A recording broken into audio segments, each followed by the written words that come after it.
Hello लोगोफोर, नोंथांमोननि गेजेराव आं आरो मोनसे गोदान भिडिअ लानानै फैबावबाय।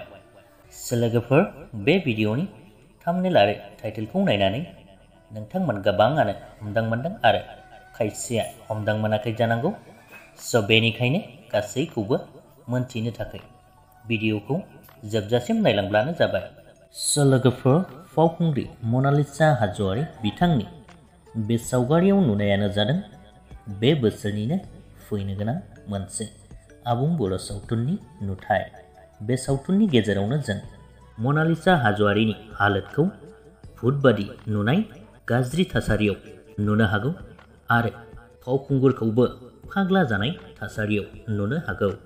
मानोना बे सावथुनाव बिथांमोननि मोजां मोनज्लायनायखौ गामिनि रायजो राजाफ्रा गोख्रोङै बोखानानै होयो आरो बिथांमोननि सायाव गाज्रियै गाग्लोबो।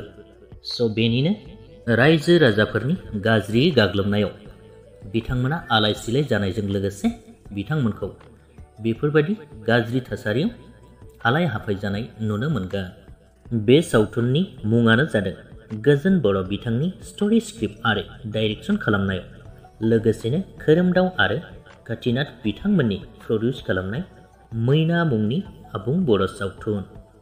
लोगोफोर, बिथांमोना फोरमायनाय बायदिब्ला बे सावथुनखौ बे बोसोरनिनो फैबाय थानाय आगस्ट दानावनो रिलिज खालामनानै होनाय जासिगोन।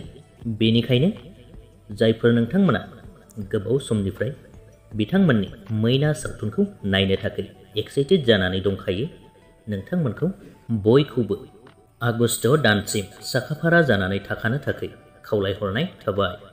बेजों लोगोसेनो बिथांमोननि बे फैनो गोनां आबुं बर' सावथुननि आपडेटआबो बेखिनियानोमोन। भिडिअखौ नायनानै मोजां मोनोब्ला लाइक खालामदो, लोगोसेनो चेनेलखौबो साबस्क्राइब खालामनानै लादो। गोजोन्थों।